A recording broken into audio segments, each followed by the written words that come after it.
So who's fighting who in Yemen, and how long has it been going on for? Well, it's been going on for far too long, roughly about a decade. And it involves two main groups, a whole host of groups within Yemen, but two main groups. First, the Houthi rebels, who control large swathes of the north and are controlling 2/3 of the population, and they are funded, supported, and get help from Iran, one of the big regional powers in this area.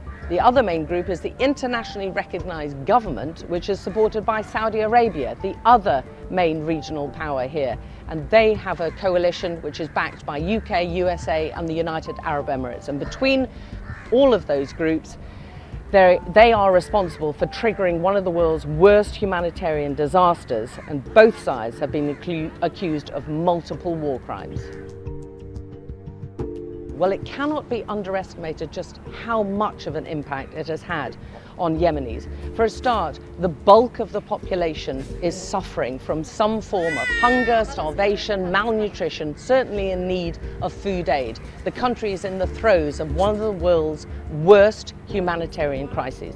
Apart from that, it has triggered a mass displacement of the population, with millions of Yemenis having to flee their homes to get out of the line of fire, to get out of the way of shelling or airstrikes, or to just live somewhere safely away from mines which might have been planted.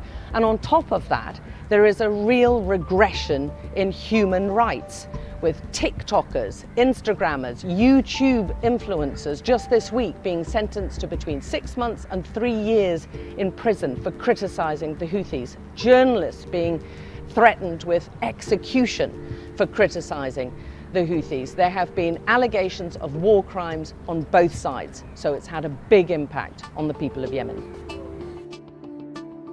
First of all, let's start on an optimistic note, because Yemen is the closest it's ever been to any possible peace deal for the last 8 years, because Iran and Saudi Arabia, the two regional powers who have been butting heads and fueling this war for the last 8 to 10 years, have agreed to renew diplomatic ties.